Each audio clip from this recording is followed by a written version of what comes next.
Time to get up, make the donuts, and find out, what is that? Who's got my money? Time for the good stuff right here. This is what it's all about.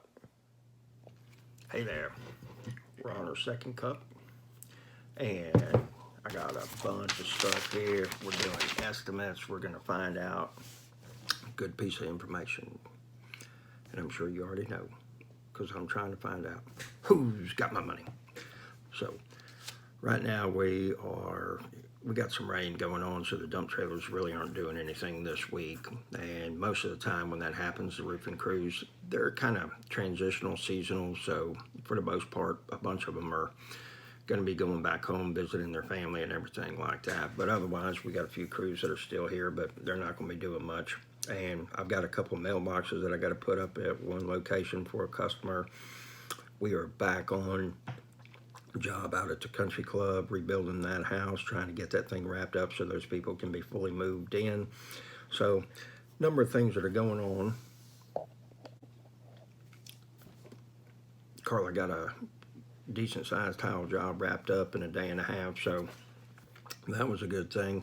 And not sure about too much else to that's really newsworthy at the moment or anything like that, but we do have the Hustle Nation store.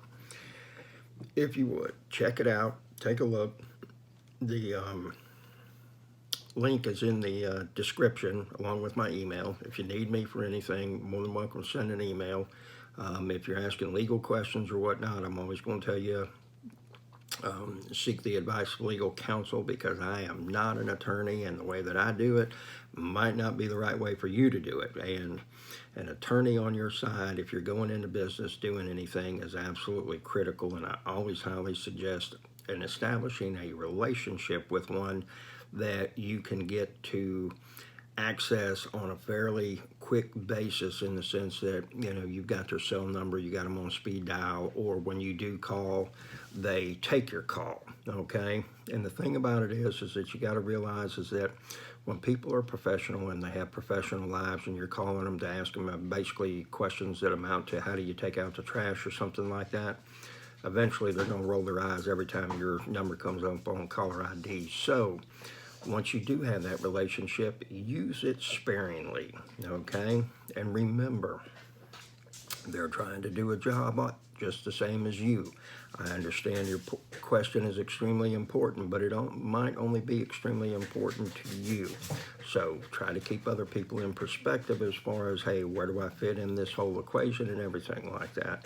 My attorney, if I call him, normally he's calling me back within 30 minutes, but it's probably been 3-4 weeks since I've called him, because every now and then I'll call him just to shoot the hay or say, hey, let's go to lunch. But otherwise, it's an important question. It ain't like, well, hey, man, do you think I can sell this or something like that? You know, nah, don't be doing that kind of stuff and everything. Just a tip to help you be more successful.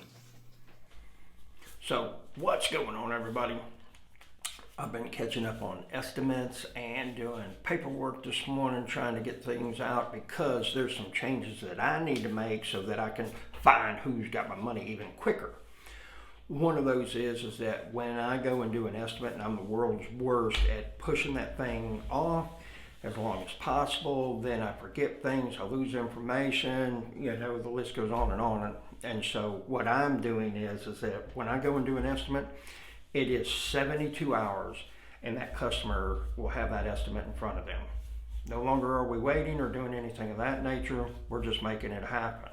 And a couple reasons for that is one, you need to do it while the information is still fresh in your head. Number two, it conveys a message that, hey, your business is important, so there's much better chance of me getting that money out of their pocket into mine, okay?